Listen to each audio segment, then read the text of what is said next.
Well, I don't know who it is. But they might be doing a filming. You know, they can film. But it's been hanging around us for a little bit. Across the street to my right is the old State House, third such building in sight. This one was built in 1713. That's where the Royal British Governor had his office. Now look on the rooftop. You can see the silver unicorn to the left. On the other end, on the other side is a gold line. Now we'll see them in a moment, but they're symbols of Great Britain. James Otis, who argued 4 hours against the writ of assistance, argued on the second floor to your left of the old State House. Across the street to my left, where the Bank of America is, was the site of the British Coffee House, where James Otis got that vicious beating. Now what's interesting, the British soldiers who gave him that beating were arrested, tried, convicted, and told to pay James Otis a large amount of money. James Otis, being a gentleman he was, said if they just apologize, I'll forgive them. They apologized and forgave him. Now contrary to Ebenezer Richardson, who shot that 12-year-old boy, Christopher Snyder, he was never arrested, never tried, and convicted for that murder of the 12-year-old boy. He was good friends with the Royal Government. So they added more fire fuel, more fuel to the fire, or more smoke to the fire. I love these old maps. You were here.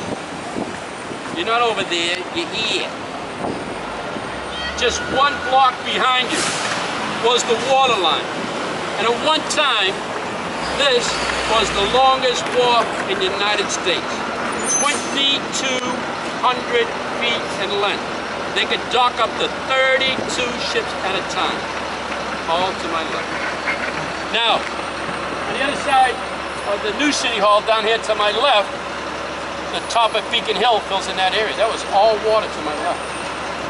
At the other end of Washington Street, about 3 miles to my right, was Boston next. Boston only 2 square miles. By 1775, there's like 20,000 people living in that town. That's 2 square miles. Now look at this painting here. This is an etching done by Paul Revere. And it's of the Boston Massacre. Same building, the old State House. You can see the gold line, silver unicorns. Also, by the way, during a bicentennial, 1976, the first British monarch that stepped foot in this country was Queen Elizabeth. She sat on the front balcony. We'll see that in a moment, while former President Ford read the Declaration of Independence. These granite warehouses are about right here. Now the British soldiers, you can see they all look mean. Got a grin on them, yeah, I'll kill you, I don't care. This is a propaganda etching. It was to draw. Even Paul Revere would paint this on his first floor windows of his home. It's like a billboard, so when people walk by, it would draw that mental picture.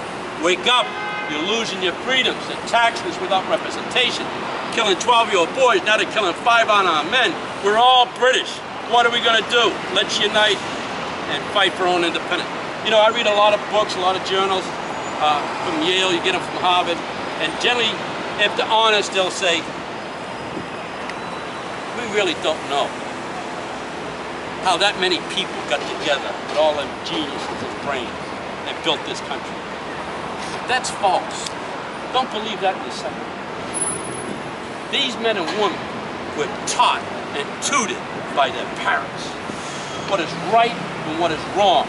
Educated them. Open your mind. Liberty that you have, you want to give to your neighbor, or the neighbor behind you. You have to fight to keep that liberty. They're educated by their parents. Their parents taught their parents, and so on, so down the line. It wasn't a fluke. It was you were able to read and be educated, realizing our freedom from God and not the king. So Paul Revere, this is the customs house. We wrote up here the butcher's hall. There are a bunch of butchers. Don't they look like butchers? We'll probably do the same thing, folks. We'd be in a British soldiers, unruly crowd, throwing rocks and glass at us. They're in fear of their lives. They don't know if they're going to go home. British common law, you're not allowed to shoot a British citizen. No one ever told them to prime their muskets, but they primed their muskets with a double shot of black powder, 2 musket balls, the bayonet. The first time the bayonet was ever used in this country was June 17, 1775, 3 years later, on the Boston Massacre. It was the first time the bayonet was used in this country. But they're in fear of their lives. We'd probably do the same thing. Unruly crowd. Look at, they shoot into the crowd. Look at all these people, well-dressed people. Not. These are sailors. These are dock workers. The clothes they had, they probably stole from somebody else. They're rebel rousers. It just happened instantly. They were chasing one of the British soldiers, comes down here for reinforcements. Someone throws a rock, hits a British soldier's hand, his musket goes off, everybody else fires into the crowd, killing 5 unarmed men. 3 of them died instantly, 2 later on. One of them was Crispus Attucks, the first black that died during the Revolution. Now look at the dog in front of the painting. All this commotion, that dog's not moving. Actually, he's looking back out at us. How many people own a pet? What happens when you scare your pet? They're gone. I run faster than my pet when I'm scared. But that's to emphasize, the dog never leaves its master. Somebody's brother, somebody's uncle, somebody's father, somebody's husband died. For what? We're all British. We have a right to protest. The king has no right to tax us. Without representation, they're becoming tyrants. Killing 12-year-old boys, now 5 unarmed men. That unites everybody together. That sets us on a path for independence.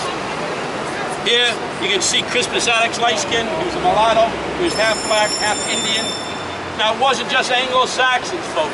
It was men and women who built and founded this country that realized what liberty is. The first black that died in the Revolution, Crispus Attucks. How many people knew Paul Revere was French? Huh? His father, Polish Revoir, he's a French Huguenot. Anybody know what a French Huguenot is? French Protestant. They suffered persecution also. You had Hakeem Solomon, Jewish guy from New York who helped fund this revolution. You had Parker, a guy from Spain who lived in Louisiana. It's men and women who realize what liberty is. Fight for it so your children will have it. And that's what we celebrate today. Every July 4th we read the Declaration of Independence in that balcony. And we'll go and see what the balcony looks like. Any questions? If I look to my left on the roof, you can see the gold line and silver unicorn, symbols of Great Britain. Of course, these are replicas after the Boston Massacre. We tore them down and burned them in a bonfire. That's the balcony where Queen Elizabeth sat with the vices. Now, somebody's from Ohio. Who's from Ohio? Anybody from Ohio? Somebody else, right? No? Well, across the street, at the end of that tan building, at the other end, there's a plaque which is the site of the Bunch of Grapes Tavern. That's where the Charter for Ohio is written up. They said if they go west, they give them free land, Marietta, Ohio. And what's the state motto for Ohio? With God, all things are possible. And if you go to Athens, that university, Ohio U, there's a hotel right up in front of it. The pub is called the Bunch. So get this picture, I did this picture. I was in Cincinnati, going all the way to Athens, Marietta. I skipped it. Don't ever do that. And I got the picture. We'll go this way. Any questions?